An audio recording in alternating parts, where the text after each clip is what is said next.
자, 오늘 두 번째 시간으로 아브라함 이야기를 좀 하겠는데요.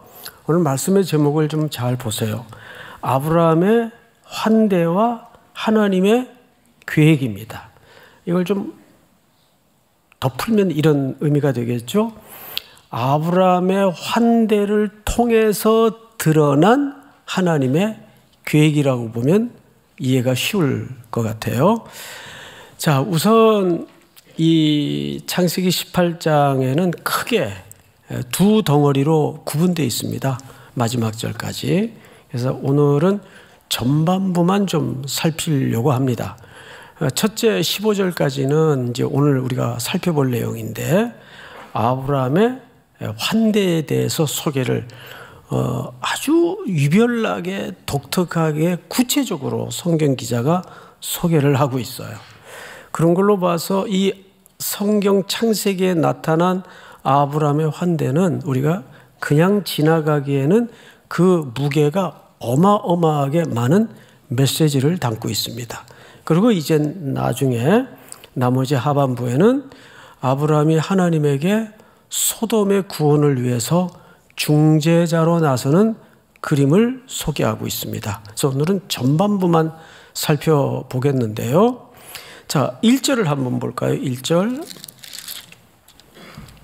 여호와께서 마므레의 상수리 나무들이 있는 곳에서 아브라함에게 어떻게 하셨다고 되어 있죠? 나타나시니라. 자, 앞을 잠깐 보실까요? 이게 반드시 우리 성도님들과 좀 정리를 하고 내용으로 들어가야 될 과제 하나가 있습니다. 질문입니다.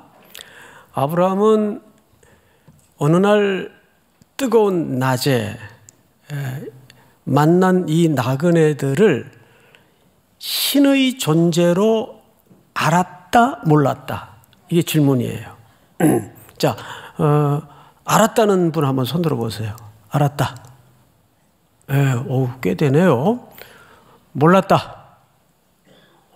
많은 분들이 몰랐다로 알고 있습니다.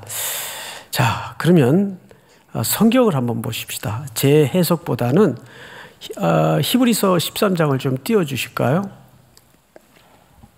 손님 대접하기를 잊지 말라. 이로써 부지 중에 천사들을 대접한 이들이 있었느니라. 이건 아브라함의 케이스를 말하는 거거든요.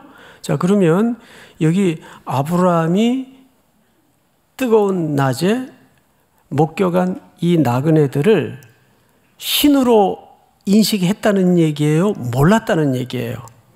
몰랐습니다.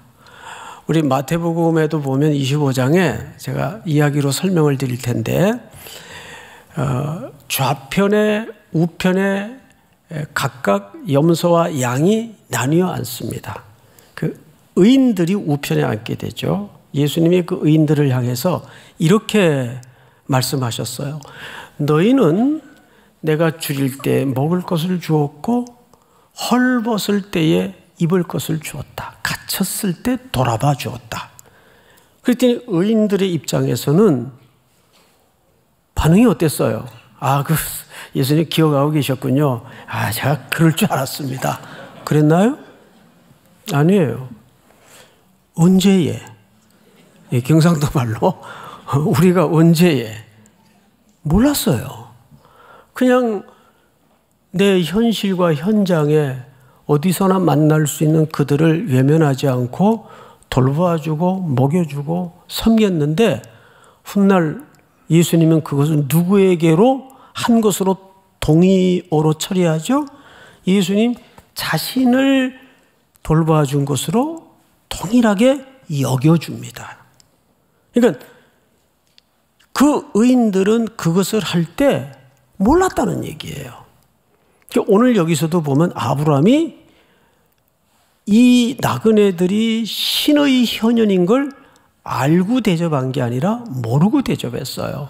자, 그 증거가 이제 우리가 헤아려 가면서 만나게 될 텐데, 1절을 다시 보십시다. 여호와께서 마므레의 상수리 나무들이 있는 곳에서 아브라함에게 나타나시니라. 날이 뜨거울 때 그랬어요. 앞을 좀 보십시다. 사실 이 날씨에 대해서 단순히 온도를 말하고 싶어서 여기다 기록한 게 아닙니다. 이 날씨의 뜨거움은 그 나그네를 대접하던 상황을 조금 더 극적으로 설명하기 위한 것이죠. 여러분 아시는 것처럼 중동의 낮은 사람들이 거리로 나가서 걷기가 불가능할 정도로 어마어마하게 뜨겁습니다. 낮과 밤의 기온차는 말할 것도 없고. 기억나시나요? 모두가 잠을 들거나 쉴 수 있는 시간이 그 시간이에요. 왜? 밖에 돌아다니면서 일을 하거나 걸어다니기가 불가능한 시간이기 때문에 중동 문화를 보면 그래서 밤중에 이동들을 많이 했어요. 자, 그렇듯이 요한복음에 보면 예수님이 수가성을 찾아서 우물가에 앉아 평생 율법의 무거운 짐 아래 남편을 5씩이나 교체하며 살아야 됐던 억압받았던 세월을 이고지고 살아가던 여인을 만나게 됩니다. 근데 그 여인은 다 잠이 들거나 쉼을 가질 그 뜨거운 정오의 시간에 마시면 또 목이 마를 물을 길러러 나오지 않으면 안 될 만큼 슬픈 고단한 일상과 운명을 갖고 사는 여자예요. 우물가에서 누굴 만납니까? 예수님을 만나죠. 처음에는 예수님인 줄 못 알아봤어요. 근데 그 여인에게 물을 좀 달라. 결국 예수님이 이 여인을 어떻게 환대해 줍니까? 네, 영원히 목마르지 않는 물을 제공함으로써 이 여인을 궁극적으로 환대해 줍니다. 그러자 물동이를 버려던지고 동리로 뛰어들어가서 소리치지 않을 수 없는 환희스러운 고백을 터뜨리죠. 내가 오늘 메시아를 봤다. 내가 오늘 메시아를 봤다. 여러분, 환대의 끝에는 이런 깊은 영혼의 소송함이 일어나는 희열이 터져 나옵니다. 그런데 오늘 이 아브라함의 케이스를 유심히 보시면 뜨거울 때입니다. 뜨거울 때. 그러니까 이때는 아브라함이 어디에 있었는가 하면 장막문에 기대에 앉아 있었어요. 이렇게 소개하고 있습니다. 2절. 1절 마지막에 뜨거울 때 그가 장막문에 앉아 있다가 쉬고 있었던 시간이라고 보면 정확할 것 같아요. 근데 뭘 봅니다. 2절. 눈을 들어 본즉, 자, 앞을 좀 보실까요? 여기 히브리 말에 이 눈을 들어라는 이 표현과 이 동사는 아주 중요합니다. 종합해서 풀어서 설명을 드리자면 이런 뜻이에요. 뭔가를 결정하거나 결심하는 어떤 시선과 시각을 얘기합니다. 그 눈을 들어 본즉 누굴 보게 되냐면 이렇게 돼 있어요. 눈을 들어 본즉 사람 셋이, 아브라함이 본 것은 신 셋을 본 겁니까? 사람 셋을 본 겁니까? 사람을 본 거예요. 사람 셋이 맞은편에 서 있는데 그가 그들을 어떻게 하자? 보자. 눈을 들어 본즉 그가 보자. 자, 앞을 보세요. 자, 여러분, 교회 공동체가 또는 우리 개개인의 성도들이 결코 잃어버려서는 안 되는 시선입니다. 자, 모든 사람들이 같은 장면을, 같은 상황을 볼 수 있죠. 예를 들어서 아브라함도 기대에 앉아 있는데 이 뜨거운 낮에 왜 나그네들이 저쪽에 서 있어요? 왜? 저 사람들 저러다 큰일 날라고 이 더위에, 이 뜨거운 태양 아래 왜 저러나? 그리고 그냥 집으로 참 별 사람들 다 보겠네, 정신들이 없구만, 이러고 치울 수 있어요. 들어가서 자기 일하고 쉴 수 있어요. 그런데 그는 눈을 들어 본즉 보자라는 동사를 통해서 그것을 그냥 무심히 넘길 수 없이 보았다는 얘기예요. 우리도 주변에 많은 불행하고 안타깝고 슬픈 소식을 듣게 됩니다. 내 가까운 언저리에서. 그러면 아이, 저거 어떡하나. 그리고 그냥 혀 몇 번 끌끌 차주고 그냥 그래도 나는 동정을 했다 정도로 위안을 덮어버릴 수가 있어요. 그런데 이 아브라함의 다음 동작을 보세요. 보자, 곧 장막문에서 달려나가. 자, 또 앞을 보세요. 두 번째 아브라함의 액션이 달려나가. 걸어간 게 아니에요. 아무리 고대 사회라도 아브라함이 나이가 많이 먹었다 할지라도 뛸 수 있는 나이는 아닌 것 같아요. 이때 나이가 무려 아직 이삭을 낳기 전이니까 99세 정도로 봐야 되겠죠. 100세가 다 됐단 말이에요. 그럼 100세 다 된 노인이 아무리 마음이 급하더라도 뛰어서는 안 되는 나이예요.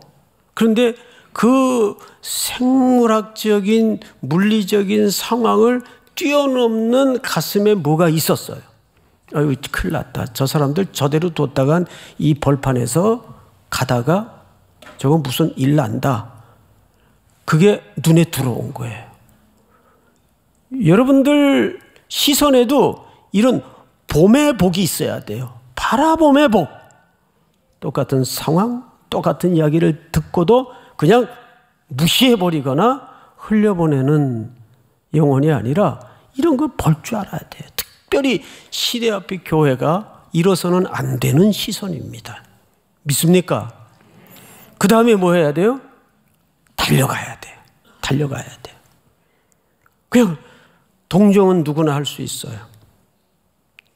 길바닥에 강도 만난 자를 향한 레위, 제사장, 사마리아인들의 행동들은 다 달랐어. 똑같은 현장을 봤는데 그 길을 외면하고 피해간 사람들은 나름 합당하고 타당한 이유가 있었어요. 제사 지내러 가는 제사장은 제사장이니까 죽은 줄 알고 부정한 것에 손대서는 안 될까 봐 핑계 삼아 지나가고. 그런 것 같아요. 일을 하다 보면, 인생을 살아가다 보면 할 마음이 없으면 안 할 핑계만 자꾸 만들어지고 할 마음만 있으면 자꾸 방법이 만들어져요. 방법이 생각나요. 그렇습니까? 안 그렇습니까?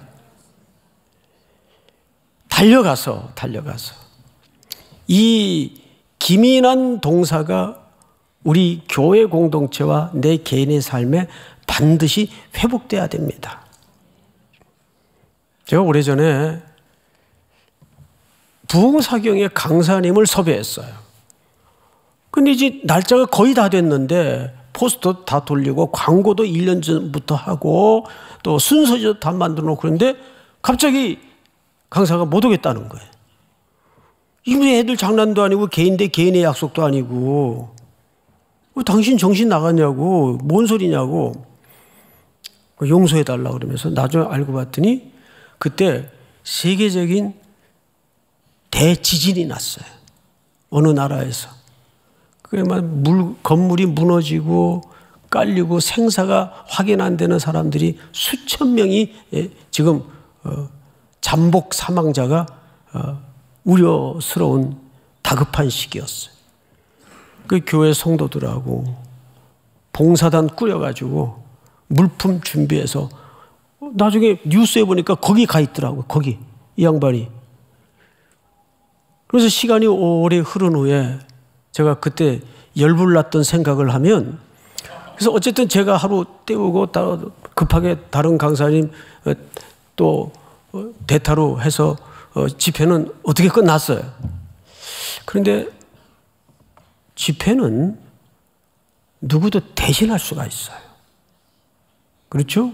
그런데 생명이 죽어가는 문제는 한 사람의 손길이라도 시급히 보태야 되는 상황이에요. 거기가 있더라고요. 막 뉴스에 나오고 그러더라고요. 이게 엄청난 큰 재해였습니다. 그래서 그때 나는 개인적으로 한 교회의 목회자로 속상했지만 긴 시간을 흘러 넘어와 보니까 그 결정이 맞았다. 그분이 저 상계동 쪽에 그 감자탕 교회 담임 목사님이신 조윤삼 목사님이에요. 예. 그 기억을 아마 못하고 있을 거예요, 그분은. 워낙 그렇게 빵꾸낸 집회가 많아가지고 유명하더군요, 그분이. 근데 그분이 맞았어요. 생명의 문제는 누구나 대신할 수 있는 문제가 아니거든요. 근데 집회는 뭐 좀 속상하긴 하지만 누구라도 대신할 수 있거든요. 그러니까 달려가.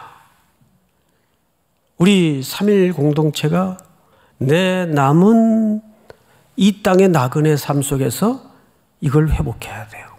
첫째는 보는 눈에 복이 있어야 돼요. 누구도 스쳐갈 수 있고 지나가 버릴 수 있는 상황이지만 내 눈에는 하나님의 시선으로 볼 때 이거 이대로 두면 저 사람 안 된다. 이런 안타까운 긍휼의 마음이 들어올 수 있어야 됩니다. 그 다음에 달려갈 줄 알아야 돼요. 함께 할 줄 알아야 돼요. 세 번째 보십시다. 이렇게 되어 있어요.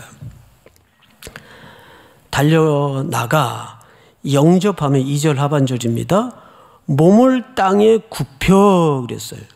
이걸 읽다가 야, 이게 좀 오버하는 거 아니야? 이런 생각이 들더라고요. 지금 사실은 도와주러 가는 사람은 누구예요? 아브라함이에요. 그러면 지금 어디 머물 데도 없고 지나가는 이 나그네들이 누군가 자기를 위해서 달려와 지금 준다면 오히려 이 사람들이 아유 감사합니다. 감사합니다. 이래야 이게 정상인데 뭔가 좀 이렇게 입장이 거꾸로 된 것 같아요. 바뀐 것 같아요. 이상하지 않아요? 저는 여기서 깊은 성찰을 얻었습니다. 제가 늘 우리 성도님들에게 우리 3.1교회에서 금기어를 하나 만들어 놨죠. 금기어가 뭐예요? 돕는다는 표현을 쓰지 마라. 이 언어를 하나 정확하게 정의하고 설정하는 것이 그 속에 의미를 담고 있고 담아지기 때문에 굉장히 중요해요. 우리가 자꾸 돕는다라는 표현을 쓰면 나도 모르게 우리 선교원 대원들이 밟는 곳 가는 현장은 전부 대한민국보다 대부분 못 사는 나라예요. 어려운 현장이에요. 그러면 가서 돕죠. 나누죠. 그 어느새 나도 모르게 내 스스로가 갑의 자리에 슬그머니 가 있어요. 그런 거 못 느끼세요? 저는 늘 그렇더라고요. 누군가를 조금 혜택을 주고 도와주면 내가 어느새 이 교만 덩어리가 갑의 자리에 가 있어요. 그리고 당연히 상대는 뭐가 돼요? 을의 자리에 아래로 보여지게 되는 거죠. 이게 얼마나 무서운 태도예요. 그래서 우리 청년들에게도 돕는다는 표현을 못 쓰게 해요. 왜? 돕는 이는 모든 만물의 창조주이시고 주권자이신 하나님 한 분 외에는 돕는다는 표현을 쓸 수가 없어요. 우리가 쓸 수 있는 표현은 그저 나눈다, 함께한다. 맞습니까? 틀립니까? 맞습니다. 항상 이 표현을 조심하세요. 여기 도와주는 사람이, 도우러 가는 사람이 겸손하게 상대방을 지금 어떻게 하고 있어요? 존중하고 있다고요. 엎드려 종의 모습으로 서고 있다고요. 그래서 우리 3.1교회가 참 이웃을 향해서 많이 손을 함께하고 벌려주고 나누어주고 있지만 저희 교회만큼 그런 걸 이렇게 잘 뉴스에 소개로 안내 보내는 교회도 없을 거예요. 이거 좀 의도적입니다. 그게 자꾸 뭐 이렇게 침소봉대돼서 과장이 일어나거든요. 단 성도들에게 그것을 소개하고 나누는 것은 성도들이 드린 예물이 헌신이 헌금이 어떻게 어디에 쓰여지고 있나 정도는 우리가 공유할 이유가 있기 때문에 그거는 뉴스로 소개를 하는 겁니다. 자랑 차원에 드러내고자 하는 의도가 아니고 여기 아브라함은 달려가서 먼저 종의 모습으로 땅에 엎드립니다. 이것이 환대의 세 번째 태도예요. 첫째는 볼 줄 알아야 되고, 두 번째는 달려갈 수 있어야 되고, 세 번째는 갑의 위치가 아닌 종의 모습으로, 예수님이 하나님의 아들이시지만 하나님이시지만 이 땅에 종의 모습으로 오셔서 제자들의 발을 닦아주셨듯이, 우리의 눈물을 닦아주셨듯이, 이번 특세 주제였던 것처럼 낮아지셔서 맞추어 주셨던 것처럼. 믿습니까? 그 다음 성경을 보세요. 3절입니다. 이르되 내 주여 내가 주께 은혜를 입어 싸우면 원하건대 종을 떠나 지나가지 마옵시고 물을 조금 가져오게 하사 당신들의 발을 씻으시고 나무 아래에서 쉬소서. 이 두 가지가 동시에 이루어지죠. 첫째는 초대가 일어납니다. 저희 집에 오셔서 두 번째는 뭐죠? 공간을 제공받고 쉬십시오. 근데 이것이 환대의 프로세스 중에 굉장히 필요합니다. 제가 작년 가을쯤에 아주 날이 좋은 어느 날 저 분당 우리 교회 이찬수 목사님이 선배님 우리 교회가 성도들이 헌금을 해서 가평 그 산언덕에다가 마을을 하나 만들었습니다. 전 처음 들어봤어요. 그때는 아직 오픈이 안 됐을 때입니다. 가평 우리 마을이에요. 이게 뭐 하려고 만들었어요? 그랬더니 제가 직접 그날 가서 설명을 드릴 테니까 시간 좀 꼭 내서 거기 와 주십시오. 그래서 이제 일정을 쪼개가지고 갔더니 목사님 직접 와 계시더라고요. 요즘 택시 운전을 해가지고 얼굴도 시커멓게 돼 있고 소개를 하시는데 깜짝 놀랐어요. 그것이 그냥 쉼터가 아니라 앞으로 어떻게 활용되려고 그것을 성도들이 헌금을 해서 만들었는가 하면 장애인들이 우리나라에 많은데 그 장애인들을 돌아보고 함께하는 일은 정부도 교회도 어느 정도는 지금 옛날보다는 훨씬 열심히 잘하고 있어요. 계속 또 발전을 할 것 같아요. 근데 정작 사각지대가 있어요. 그 가족들과 24시간 붙어서 내내 그들을 돌보고 섬겨야 되는 그 부모들이나 형제들은 그냥 거의 파죽음이 되는 거예요. 쉴 수가 없어요. 그러니까 그분들의 인생은 거기에 매달려서 한 번도 옳게 어디 여행을 갈 수도 없고 쉴 수도 없고 정말 삶이 피폐해지는 겁니다. 그 마을을 개설한 목적이 그 장애인들을 돌보는 그 가족들이 잠깐이라도 여기에 오셔서 아무 수고 없이 그냥 쉼을 좀 갖도록 쉼터로 그 마을을 조성했다는 거예요. 제가 두 가지 놀랐어요. 시설이 보통 좋은 게 아니에요. 정말 모든 방들이 다 방향도 다르고 인테리어도 다르고, 또 하나 놀랐던 것은 교회가 그런 사각지대의 곤고에 있는 인생들을 볼 수 있는 눈이 있었다는 게 놀랐어요. 우리가 장애인들에게는 어느 정도 그래 해야지. 그런데 정작 그들을 평생 지쳐가면서 자기 인생의 시간들을 버려가면서 수고해야 되는 그 가족들에 대한 쉼의 문제는 정부도 해결할 수가 없는 사각지대란 말이죠. 그래서 이 나그네들에게 쉼터는 이 선교사님들이 한국에 이제 안식년을 맞아서 또 건강검진 차 들어오면 제일 문제가 쉴 데가 없는 거예요. 공간이 없는 거예요. 우리 교회 D관 맨 꼭대기에 게스트 하우스가 있는데 1년 내내 풀가동이 돼요. 그래서 앞으로 우리가 꼭 뭐 쉼터 정도까지는 아니더라도 단기간 선교사님들이나 또 공간이 또 피난처가 필요한 이 땅에 나그네들이 공고한 거류민들이 얼마나 많습니까? 뭐 예를 들면 요즘 이슈가 되고 있는 그 고아원 같은 시설에서 19살 되면 정부 보조금 몇백만 원 받아가지고 그냥 벌판에 던져지면 그 아이들을 계속해서 사회에 정상적으로 건강한 성인으로서 복귀시킬 수 있는 그런 브릿지 역할을 하는 또 공동체가 없어요. 그런 사각지대들, 코리안 드림을 쫓아서 여기에 왔지만 현실은 얼마나 냉정하고 냉랭하고 얼마나 공고한 상황과 언어 모르죠, 글자 모르죠.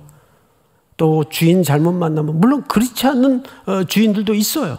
정말 감동스러운 주인들이 또 있더라고요. 그러나 대부분이 욕지거리를 먼저 배우고 기계에 불구가 되고 이런 사람들, 또 신분 문제의 불안함 때문에 항상 겁먹은 눈초리로 두리번거리면서 그 정신적으로 받는 스트레스는 얼마나 우리가 해외 생활을 해보면 알잖아요.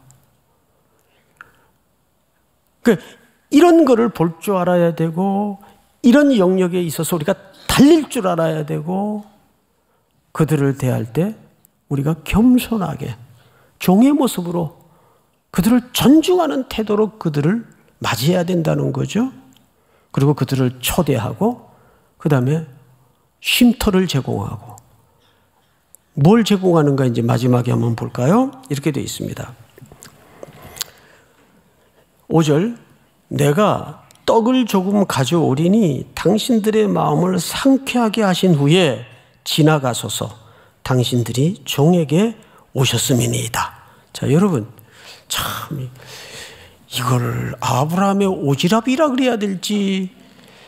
근데 이 떡의 문제는 우리가 말씀도 먹어야 되겠지만 사람은 육신을 가진 존재일 수밖에 없으니까 먹거리는 본질이에요.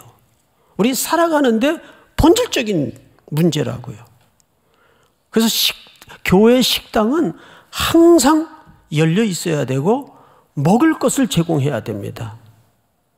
그래서 지난 주서부터 우리 교회 1층, 지하 1층 식당에 지금 리모델링 공사에 들어갔어요. 두 가지 목적을 가지고 리모델링을 하는데 이 건물이 지어진 지가 오래돼서 너무 이 모든 시설들이 낡았고, 두 번째는 공간이 여전히 부족하다 보니까 음식과 함께 청년들이나 우리 성도님들이 교제할 수 있는 이중적인 공간으로 지금 설계가 돼서 공사에 들어갔습니다. 곧 한 2월 말이면 마쳐지지 않을까. 그때까지만 여러분 조금 참으시고 공사가 마쳐지면 아주 쾌적한 공간에서 음식과 함께 성도의 교제를 할 수 있도록, 쉴 수 있도록 제공이 될 겁니다. 자, 문제는 오늘 아브라함이 결국은 먹을 것으로, 제가 가끔 영화 얘기하면 좀 불편한 분들이 계시던데 그래도 하겠어요. 오래된 영화이지만 웰컴 투 동막골이라는 영화에 보면 한 마을에 미군하고 인민군들이 같이 흘러 들어와서 긴장감을 조성한 채 지내게 됩니다. 근데 북한 군인들이 들어와서 그 마을의 아주 평화로운 모습을 보면서 은근히 충격을 받아요. 그 인민군 그 중대장쯤 되는 정재영이라는 배우 아시죠? 배우와 그 마을의 촌장이 산등성이로 넘어가는 석양을 바라보면서 둘이 이렇게 뒷짐을 지고 나란히 넘어가는 태양을 바라보면서 대화를 해요. 그 북한군 중대장이 영감님 왜 그러시오? 이 마을에 이런 평화로운 용도력은 어디서 나는 겁니까? 그러자 촌장이 넉넉한 웃음을 흘리면서 그저 뭐 먹여야지요. 딱 한마디 먹여야지요. 그러니까 백성들에게는 일단 먹거리가 있어야 행복해지는 거예요. 그러니까 사실은 이 먹거리는 우리가 몸을 가진 존재인 이상 살아가는데 본질이라고요. 허기져서 찾아왔는데 형제요, 기도합시다. 이러면 한 대 맞아야 돼요. 빨리 청파 순댓국에 가서 국밥이라도 한 그릇 먹이고, 순댓국이 맛있더라고요. 그러고 나서 뭐 기도를 해주든지 해야지. 그렇지 않아요? 뭐가 옳은 거예요? 그래서 어쨌든 우리 교회로 찾아오는 나그네들에 대해서는 우리 먹여야 돼요. 믿습니까? 그래서 매일 지금 우리 코로나 전까지는 이 서울역에 있는 분들 새벽마다 수백 명씩을 우리가 쭉 먹여왔어요. 그 일은 언제까지 해야 됩니까? 2025년 4월까지? 주님 오시는 날까지 계속 먹여야 됩니다. 먹다 보면 복음을 듣게 되고, 교회 오는 게 참 즐겁다, 이런 마음을 자연스럽게 갖게 됩니다. 오늘 우리는 이 사건을 통해서 드디어 아브라함이 자기가 대접했던 분이 하나님이라는 사실에 눈을 뜨게 됩니다. 몇 절을 보시냐면 14절을 보세요. 18장 14절. 여호와께 능하지 못할 일이 있겠느냐? 기한이 이를 때에 내가 네게로 돌아오리니 사라에게 아들이 있으리라. 사라가 두려워서 부인하여 이르되 내가 웃지 아니하였나이다 이르시되 아니라 네가 웃었느니라. 그 사람들이 거기서 일어나서 소돔으로 향하고, 그러고 보니까 이 사람들의 목적지가 어디였어요? 소돔이었어요. 소돔으로 가는 길목에 딱 괄호 안에 사건처럼 아브라함의 환대가 끼어든 겁니다. 근데 이 환대의 내용이 아주 길게 자세하게 소개된 거죠. 자, 그럼 과연 이게 뭘까요? 마저 읽어보실까요? 일어나서 소돔으로 향하고 아브라함은 그들을 전송하러 함께 나가니라. 이때까지는 못 알아들어요. 17절 전체가 한번 같이 읽겠습니다. 시작. 여호와께서 이르시되 내가 하려는 것을 아브라함에게 숨기겠느냐. 드디어 이 나그네들이 신의 현연이었다는 사실을 아브라함에게 이렇게 소개합니다. 내가 어찌 내 동지요 친구 같은 아브라함에게 이 일을 숨기겠느냐. 그러면서 18절 아브라함은 강대한 나라가 되고 천하 만민은 그로 말미암아 복을 받게 될 것이 아니냐. 내가 그로 그 자식과 권속에게 명하여 여호와의 도를 지켜. 여기 여호와의 도가 나옵니다. 그리고 뭐예요? 의와 공도를 행하게 하려고 그를 택하였나니 이는 하나님 나 여호와가 아브라함에게 대하여 말한 일을 이루려 함이니라. 여러분, 여호와의 도, 하나님의 의, 공의가 뭘까요? 하나님을 사랑하고 그 이웃을 대접하여 사랑하는 일입니다. 레위기서에서는 이렇게 소개를 했죠. 띄워주실까요? 거류민이 너희의 땅에 거류하여 함께 있거든 너희는 그를 학대하지 말고. 34절 같이 읽습니다. 시작. 너희와 함께 있는 거류민을 너희 중에서 나은 자같이 여기며 자기같이 사랑하라. 너희도 애굽 땅에서 거류민이 되었었느니라. 나는 너희의 하나님 여호와이니라.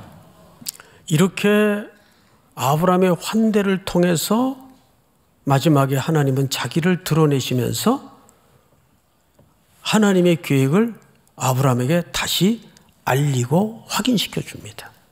그리고 이들의 걸음은 소돔으로 옮겨졌죠. 소돔 사람들은 간단히 설명합시다. 이들을 어떻게 대접했나요? 겨우 하나님의 가족인 롯의 집에 그들은 기숙하게 되지만, 머물게 되지만, 밤중에 소돔 사람들은 문을 두들겨가면서 너희 집에 유숙하는 두 남자를 끌어내라. 우리가 그들과 뭐하리라? 상관하리라. 그러니까 성적인 착취를 얘기하는 거예요. 우리도 이 땅에 더 나은 삶을 꿈꾸고 찾아온 이주 노동자나 거류민들을 혹 이렇게 인식하거나 이렇게 막대해도 생각한다고 인식을 갖고 있지는 않습니까? 실제 그런 일들이 얼마나 많이 일어납니까? 제일 무서운 짓이에요. 제일 끔찍한 태도입니다. 그들은 찾아온 하나님의 사람들을 그렇게 환대하지 못하고 말았습니다. 결국 이 도성은 어떻게 됐나요? 불심판 아래 놓여집니다. 그래서 19장, 18장은 세트예요. 한 묶음에서 이해를 가져야 돼요. 단순히 소돔은 성적으로 타락한 도시다. 거기에도 메시지가 있지만 성경 전체 맥락에서 보면 하나님의 사람 아브라함은 하나님을 환대하다가, 나그네를 환대하다가 하나님을 대접하는 은혜를 누리면서 하나님의 계획에 초대를 받습니다. 하나님의 계획에 참여하게 됩니다. 할렐루야. 그러나 소돔은 흘러들어온 나그네를 하나님인 줄 모른 채 성적인 착취의 대상으로 이해를 해서 심판 아래 놓이게 되죠. 결론입니다. 그러고 보면 여러분, 놀랍게도 인생에는 일관된 결론이 하나 있어요. 흐름이 하나 있어요.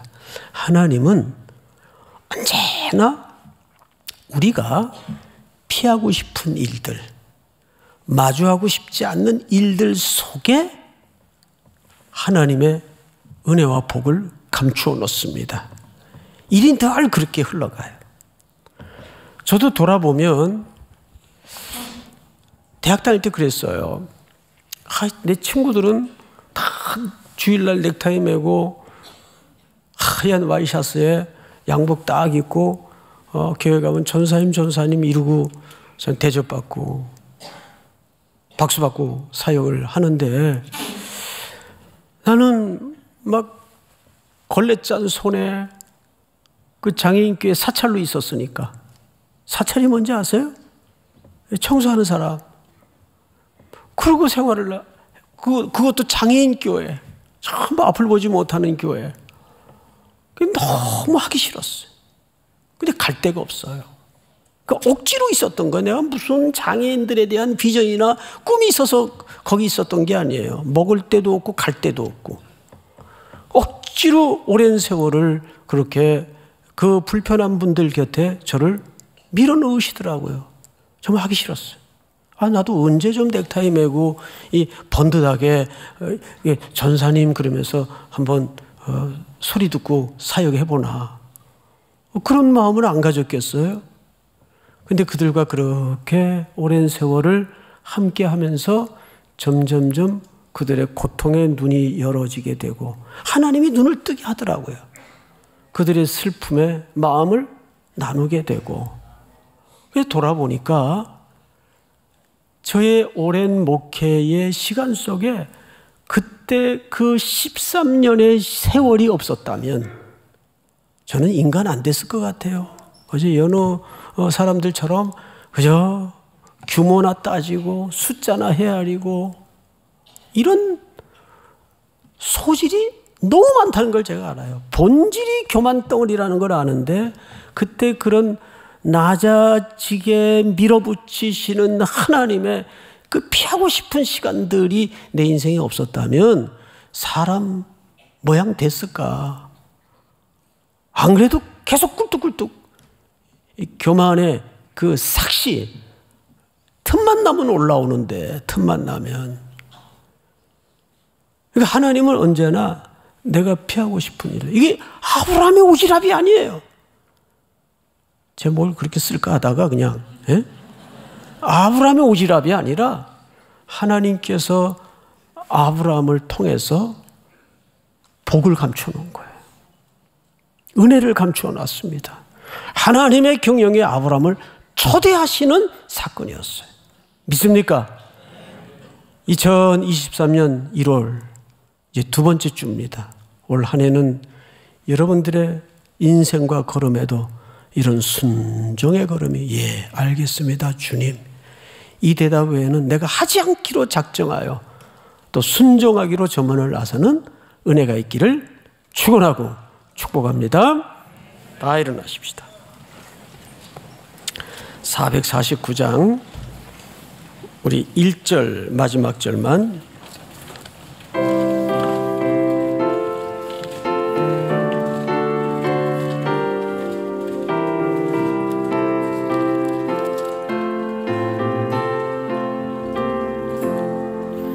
예수 따라가면 복음 순종하면 우리 행할 길 환하겠네. 주를 의지하며 순종하는 자를 주가 늘 함께 하시리라. 의지하고 순종하는 길은 예수 안에 즐겁고 복된 길이로. 3절 합니다. 짐을 지고 슬픔 위로하며 주가 상급을 주시겠네. 주를 의지하며 순종하는 자를 순종하는 자를 항상 복 내려 주시리라. 의지하고 순종하는 길은 예수 안에 즐겁고 복된 길이로. 5절 주를 힘입어서 말씀 잘 배우고 주를 모시고 살아가세. 주를 의지하며 항상 순종하면 주가 사랑해 주시리라. 의지하고 순종하는 길은 예수 안에 즐겁고 복된 길이로다.